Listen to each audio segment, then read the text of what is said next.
ese hábitat que nos habita. Entonces esa crisis de ese hábitat, digamos en unos despliegues que se podrían hacer en el trabajo que estás tematizando en torno al tema de la paternidad, que estoy muy de acuerdo con Alexis en que sería paternidad-maternidad, o sea, una relación de una decisión. Sí, claro, parentalidad, ¿no? Exacto, sí, ¿no? Que tiene también que ver con tierra natal, porque tú también hablas aquí del tema de tierra natal que me parece encantador, y yo creo que la natalidad tiene que ver mucho con esa relación profunda entre paternidad y natalidad, entre paternidad y maternidad. Sería muy importante y muy potente en el trabajo el despliegue de todas estas preguntas y de todas estas inquietudes en torno, por ejemplo, a la configuración de lo que se llamaría aquí el territorio, en términos, por ejemplo, al paso de la vida, muerte y vida, al ocaso, pero también al alma, es decir, el ocaso occidentales que son, diciendo ayer, occidental significa ocaso, pero también nos movemos entre el nacimiento y la muerte, nos movemos entre el día y la noche, nos movemos entre la luz, entre el amanecer y el atardecer, o el ocaso. Entonces me parece bello que tú pudieras darle mucha más fuerza al tema de la crisis. En esa misma página, quinta creo, habla del arraigo. Me parece bellísimo porque sí, también es decisivo, trabajas estrechamente ligado el tema del arraigo de la tierra natal. En estos tiempos de crisis, en donde, como yo decía ayer en la charla, la tierra ya no es tierra natal, sino la tierra ya es recurso natural. La tierra que se redujo, que se ha reducido a recursos, que se ha reducido a mercancía de venta. ¿Dónde está la tierra natal? Es que esa es la preocupación. ¿En dónde está? Es que hemos perdido la tierra natal, se ha dicho. Yo diría que comento algo respecto a ese punto, o brevemente, porque además se nos está acabando tiempo. Porque es muy sugerente en las escrituras de ustedes, y pues yo simplemente quería como hacerte esa sugerencia de desplegar más esta pregunta en términos de esa crisis de sentido, que no es solo la crisis de la ciencia, no es solo el sentido de las ciencias, sino es el sentido de este mundo. Este mundo que ha sido absorbido por el mundo, por el cambio, por la crisis. No, brevemente, además, porque ya tenemos poco tiempo con el profesor, un minutico. No, digamos, recuerdo que una de las motivaciones un poco lejanas la tuve con la visita del profesor Barro el año pasado, Miguel García Barón. Yo le estaba hablando de estos trabajos sobre Hannah Arendt y mi entusiasmo con Hannah Arendt. Y le decía, sí, claro, es que el sentido de la natalidad, y hablando de la negatividad, diciendo, es que traemos los hijos al mundo. Y me quedó mirando y me dijo, ¿al mundo o a la vida? que pensando, que eso, digamos, ese es el núcleo de la pregunta, porque el último término del mundo es un concepto metafísico, ¿no? Y lo primero es el concepto de vida, digamos. Por eso yo me preguntaba que el último término, cuando quería hacerme la pregunta sobre el sentido de la paternidad, la tesis que yo hago, que planteo, es que por la paternidad no se pregunta uno antes de tener los hijos, sino mucho después. Eso es lo que estaba diciendo yo ahí. Digamos, no, la reflexión no es antes si tengo o no tengo, no, eso es después cuando uno ve en qué me metí, ¿no es cierto? Ahí es, y aquí, ojo, análogamente pasa lo mismo con el mundo. Miren, uno no se da cuenta en que un mundo está sino después de los 40 años. Claro. Sí. Pero el sentido es la idea. La tesis es que para tomar conciencia del mundo en el cual vivimos, yo necesito, como me parece un acontecimiento extraordinario, o que me maten un familiar, sobre todo en este punto de entorno, hasta que no me maten un familiar, no me secuestran un hijo, yo no me doy cuenta en qué país estoy. Claro. Hasta que no me toque a mí, entonces, claro, es cuando yo me pongo a pensar en qué mundo estoy, por qué me pasó esto a mí. Y entonces eso tiene que ver con lo que usted señalaba, el tema del arraigo. Porque el arraigo tiene que ver es decir, cuál fue el mundo que me transmitieron mis padres o las generaciones posteriores, y de ahí también surge la pregunta, no, pues decir, pues muy metafísico, muy exagerado, ¿en qué mundo le va a dar a mis hijos? Porque no sé qué, la contribución del papá es muy restringida, pues, digamos, de cara a todo lo que ofrece el mundo, pero sí son preguntas que lo tocan a uno. Entonces la pregunta, decía yo, que tomar conciencia de la paternidad se da en perspectiva, una pregunta filosófica, lo mismo la pregunta por el mundo, la toma de conciencia respecto de las raíces. Bueno, no sirve a preguntar algo. Bueno, yo después, cuando me invitaron a ese seminario, después recordé que había leído un texto tuyo, en Cuadernos de Filosofía, el número 93, sobre el tema de la voluntad de Husserl. Sí. Escuchando ahora este texto, no puedo evitar compararlos. Este es un texto que lo siento desde el comienzo muy personal, sobre todo la primera parte. El otro texto es mucho más académico. ¿Sí? La segunda parte de este texto y la tercera es mucho más académica, por decirlo de algún modo. Hay una riqueza en lo personal que no quiero desconocer. ¿Sí? La academia a veces mira lo personal como problema, porque lo es. ¿Sí? Y abordar eso es un problema súper complicado. Y desacredita a veces también, ¿no? Desacredita y además tiene una dificultad muy grande. Creo que de alguna manera se ve en el texto. La riqueza, lo personal es demasiado rico en cosas. ¿Cómo hacer con tantos matices? ¿Sí? ¿Cómo orientarme en ese mundo? Porque es el mundo de la vida y ahí está todo, y está la herida viva, sobre todo eso. Ahí está la herida viva, que nos duele.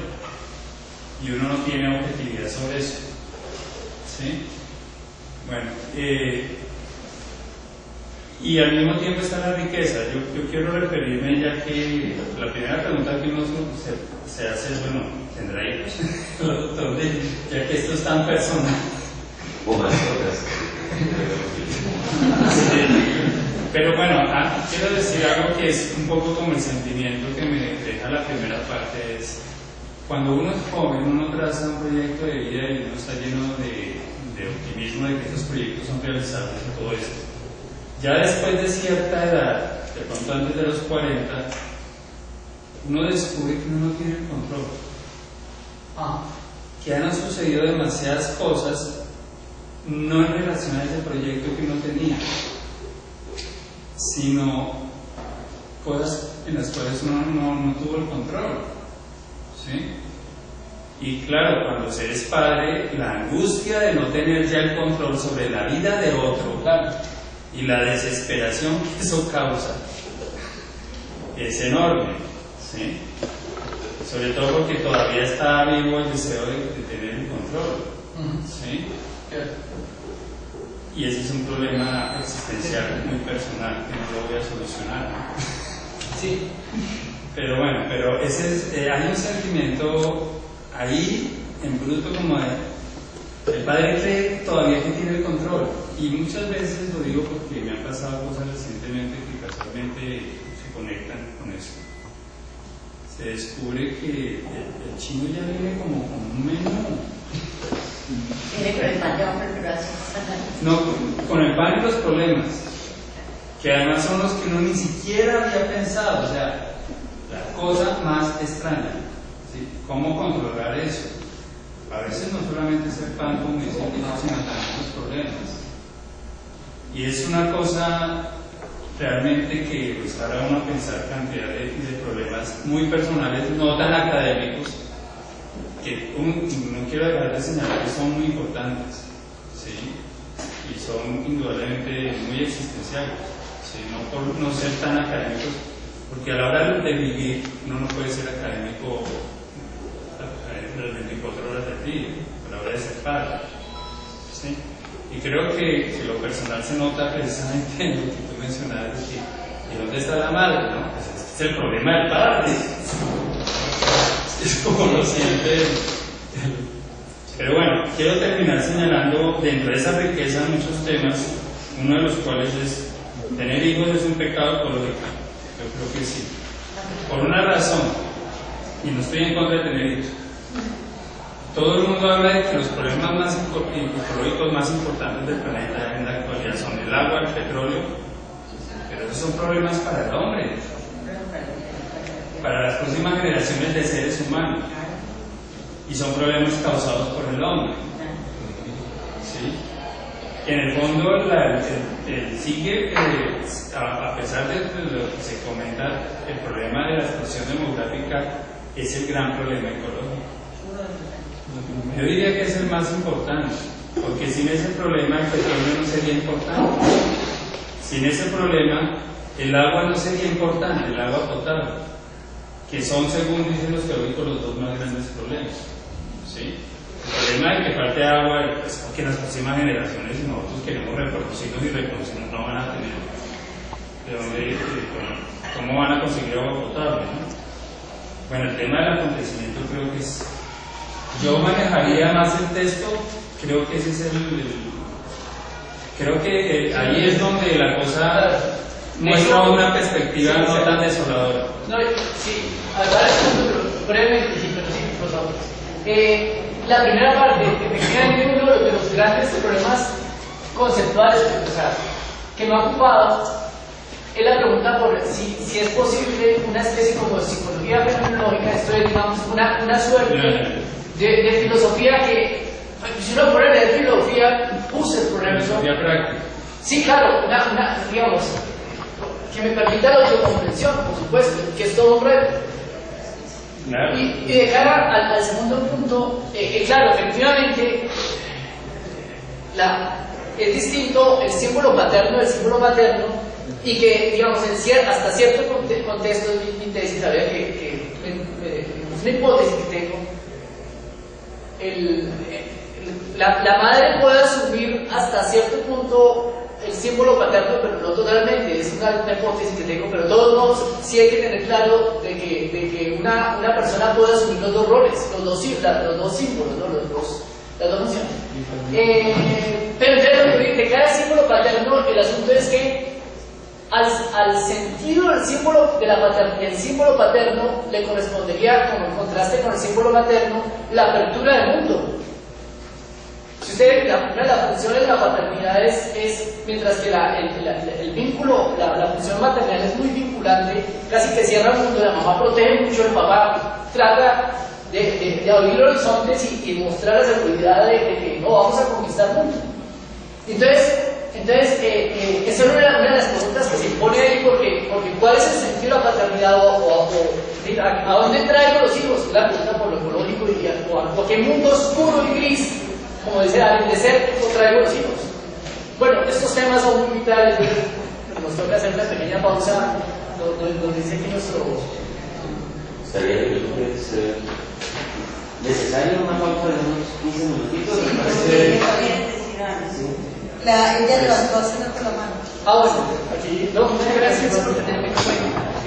La pregunta sería, en base al término de paternalista, o sea, yo creo que hay que contextualizar un poco, pensando que en estos momentos hay muchas madres cabeza de hogar. ¿Dónde quedaría el padre? ¿Sí? Esa sería una. Y la otra sería el referente del bancario, que tiene un proyecto de vida, quiere tener unos hijos. ¿Y por qué no pensar, o sea, cómo dejar pues aparte las madres que consumen, pues que están en un mundo de vida pues de prostituta, con una palabra creo que es, digamos así, de la vida difícil. Los niños que viven pues en contextos bastante fuertes y que son resilientes, ¿por qué no contarlos desde ese punto de vista también? Me parece que el referente es un poco cerrado, con todo respeto. Sí, no, muy bien. Brevemente el asunto es el siguiente, que digamos, efectivamente la mayor parte de las estructuras familiares, buena parte, se da en que, digamos, estadísticamente hay muchos hombres que no tienen, digamos, las condiciones para asumir la paternidad, para poder comprometerse, y sobre ese tema lo estoy estudiando, ¿qué es motiva o impide a alguien tomar la decisión de la paternidad. Es un tema que requiere una investigación muy particular. Pero el asunto es que el símbolo paternal es necesario para la constitución de la individualidad, digamos, de la subjetividad, y no necesariamente yo tengo que tener papá, puede ser un tío, un profesor, ¿no? Ese es el punto, digamos. Si yo no tengo padre, es más aún, el padre real no necesariamente es el que se configura como símbolo paternal. O sea, yo puedo ser padre, puedo decir, como la paternidad no es un acto voluntario, necesita, como decíamos por ahí, que la mamá lo señale y que el hijo lo mencione. Si el hijo no le concede la autoridad paternal, no hay nada que hacer. Entonces, desde esa perspectiva es mucho más que la paternidad biológica, ¿no? Eso Nathan el sabio lo expresa muy bien. Una cosita que se me olvida, que son los hijos de las mujeres de la cosa pacífica que se ven en la ciudad, y sus hijos son criados por la comunidad. ¿Cómo sería eso? Son hijos comunitarios. No hay una madre. Yo soy único. Sí. Yo no el símbolo paterno hay que construirlo. Y también el aborto es una posibilidad de decidir y de no dejar para después la reflexión sobre la maternidad, no. Porque el aborto es precisamente, digamos, la decisión de no tener un hijo porque no es capaz, porque no está posible. Pero eso no puede. Tenemos 3 intervenciones más. Salgamos a las 2 de la tarde y regresamos a las 11:20. ¿Les parece?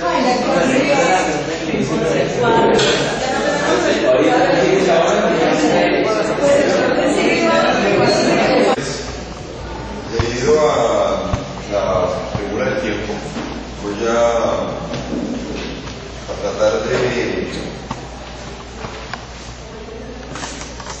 recordar algunos aspectos del trabajo para centrarme en el carácter del juego que trabaja la hermenéutica gadameriana como una vía, como un acceso a la experiencia como tal que ofrece el arte. Esta investigación se conecta de muchas maneras con el mundo de la vida. Uno de los aspectos con los cuales se conecta fue presentado en el lunes de debate de hace más o menos un mes, en el cual se establecía un paralelo entre el mundo de la vida de Husserl y el mundo del arte de un filósofo norteamericano llamado Arthur Danto, en el cual pues, se establecen unas bases, según Danto, para considerar llegar a una determinación de cuándo hay arte. Entonces, en este trabajo que les contaba, comenzaba por establecer la conceptualización de lo que es el mundo de la vida y sumándome en algunos aspectos en la presentación del profesor Julio ahora, cuando refería a la relación de ese mundo de la vida como el mundo que nos sirve de sustrato de las experiencias, y dentro de ese mundo de la vida también se construye el mundo de los ingenieros, el mundo de los músicos. Entonces, en esa misma vía, ese filósofo norteamericano Arthur Danto ubica el mundo del arte como un espacio construido por la institución para determinar cuándo hay arte. Ese mundo del arte está imbuido dentro del mundo de la vida, obviamente, que es sustrato de ese mundo del arte. Es una teoría del mundo del arte bastante polémica, ya que a partir de allí se fundamenta lo que se conoce como la teoría institucionalista del arte. Y básicamente se reduce a que hay un reconocimiento de lo que es el arte, del mundo del arte, en virtud a una serie de especialistas, en virtud a una serie de curadores, de coleccionistas que le dan el carácter de obra de arte a la obra propiamente dicha. Como les comentaba, una proposición polémica, pero que trata de dar una solución. No la única que trata de dar una solución a la pregunta cuánto hay propiamente arte. Este trabajo entonces que voy a presentar brevemente parte de esa inquietud, de cuándo hay efectivamente arte y de qué forma se puede acceder a un conocimiento de ese dentro del mundo de la vida y a través de una reflexión hermenéutica. Y pues voy a partir un poco más adelante del trabajo de la obra de Gadamer, Verdad y Método, en el cual pues él hace pues muy puntuales acotaciones sobre la reflexión del juego como un camino para acceder a la experiencia del arte. Esas reflexiones de él también se encuentran en diversos textos, estética y hermenéutica, también uno encuentra en los caminos de Heidegger, en toda la obra que tiene. Entonces, parto del juego como camino. Entonces, el juego en el contexto de la experiencia del arte se refiere a un modo de ser propio de la obra de arte. No es aquel comportamiento ni estado de ánimo de que crea o de que disfruta, y menos aún la libertad de una subjetividad que se activa a sí misma, sino un comportamiento específico donde la seriedad del juego y del jugador responden a los mismos intereses de un mundo determinado por la seriedad de sus objetivos. El arte como actividad, que no es pragmática ni teórica, ha de reconducirse a la actividad lúdica. Ese concepto, el de juego, fue tratado en el pensamiento de Kant en la relación del libre juego entre imaginación y entendimiento, y posteriormente por Schiller en el impulso del juego, una fuerza lúdica que integra los impulsos, el sensible y el formal. Ambos determinan el carácter de la libertad a la que se llega a través de la belleza. Schiller tomó la idea de un impulso lúdico porque, abro comillas, con él se quería describir la liberación estética que se produce al desligarse del constreñimiento para el conocimiento y la acción, cierro comillas.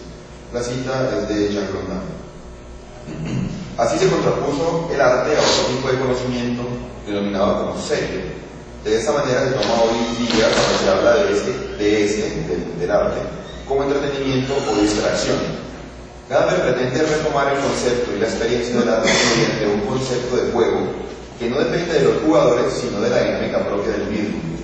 Una vez se ha ingresado en él, habrá de transformar la manera de concebir el mundo de aquel que hace parte del juego del arte, del juego que es a su vez un vaivén, una danza como es. La palabra juego en alemán, ustedes lo saben, tiene diferentes sentidos. Spiel, una es el juego, el otro es del vaivén, de la danza, el ir y venir. En ese sentido es que Gadamer va a adoptar este concepto porque, según esa manera de comprender el fenómeno del conocimiento en el arte, surge a través de acercarse a la obra, dejarse hablar, dejarse tocar por la obra, sin decir que la obra tenga que ser específicamente plástica, sino que puede también referirse a las artes literarias o las artes escenográficas, digamos, o teatrales. Es acercarse a ella, dejarse tocar por lo que la obra nos está ofreciendo, dejarse sí, pues, ser sentido por ella, y después de esta sensación que nos ofrece la obra o el acto, devolverle a ella misma unas inquietudes, unas cuestiones que a su vez activan una dinámica propia en la cual lentamente, a través de esa pregunta, de esa confrontación con la experiencia artística o estética, se va abriendo, se va descontando, como también pues, más adelante lo va a anotar Heidegger, y se van haciendo visibles los contenidos.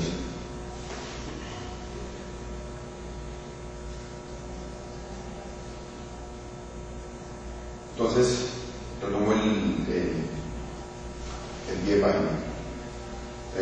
que es a su vez un vaivén, una danza que no desemboca en nada, solo en una constante repetición. Ahora, lo que está vivo lleva en sí mismo el impulso de movimiento, es automovimiento. Esa es la actualidad de lo bello de Gadamer. Gadamer coloca un ejemplo, es muy simpático en Verdad y Método, y es para mostrar esto de la autonomía práctica que tiene el juego, y es colocarle a un gato una bola de lana y cómo el gato juega con la bola de lana sin que el gato de todas formas sepa que está imbuido dentro del juego. es la dinámica propia que surge sin la necesidad de que haya unos objetivos específicos trazados para que éste surja. La obra de arte no es para el hombre un objeto que está frente a él y fuera de él, abro comillas. La obra de arte tiene su verdadero ser en el hecho de que se convierte en una experiencia que modifica al que la experimenta. El sujeto de la obra de arte, lo que permanece y queda constante, no es la subjetividad del que experimenta, sino la obra de arte misma, cierro comillas, citas de verdad y método. El juego es un modo ontológico de la obra, pues hay este juego, inclusive cuando no hay subjetividad que se comporte lúdicamente. El sujeto del juego no son los jugadores, ellos son los intermediarios mediante los cuales el juego se hace presente. Gadamer se apoya del uso lingüístico de la palabra para dar testimonio del carácter autónomo del juego. Así es posible encontrar expresiones como juego de luces, de olas, el juego de la parte mecánica, por ejemplo, de un motor, el juego de las moscas y hasta el juego de los colores como un proceso en el que cambian multiplicidad de estos. Cita de Timer. ¿Qué tipo de fuerza constante reside en el movimiento de la naturaleza que como el vaivén se transforma constantemente a sí mismo? Lingüísticamente el verdadero sujeto del juego no es con toda evidencia la subjetividad del que, entre otras actividades, desempeña también la de jugar. El sujeto es más bien el juego mismo. El juego hace que el sujeto cambie mientras que la obra permanece. Ese cambio que advierte la subjetividad es lo propio de la experiencia, pero no en sentido experimental científico, sino en el sentido que tiene la Erfahrung hegeliana. El saber es nuestro objeto, es para nosotros, y el en sí de lo que resulta sería más bien su ser para nosotros. Lo que afirmaríamos como su esencia no sería su verdad, sino más bien solamente nuestro saber acerca de él. La cita es de Fenomenología del Espíritu. Cierro comillas. La experiencia del juego del arte transforma el saber de quien le vive, pero deja inalterada la obra de la que no sabemos qué es para nuevas interpretaciones. Lo que quiero decir con esto es que la obra de arte, como lo que trabaja Gadamer, ofrece una multiplicidad de interpretaciones de acuerdo también a el sujeto que se aproxime o se acerque de una forma determinada a cada obra. Todas las obras dicen algo, así usted tenga o no tenga o crea tener un concepto definido de lo que es arte. Así usted nunca haya visto una obra de arte, usted puede prepararse frente a una de ellas y dejarse tocar por esa experiencia. No se quiere decir con esto que solamente el arte pueda ser conocido por aquellos que tengan un conocimiento extenso de él, sino que el fenómeno mismo tiene la posibilidad de tocar la sensibilidad. El juego el juego es determinante, ya que es por su mediación que sale a la luz la referencia de la obra de arte al ser. En su experiencia estética, como se ha visto, no es necesaria la intermediación de otro jugador, pues el automovimiento del mismo solo necesita de alguien que responda a la iniciativa del juego.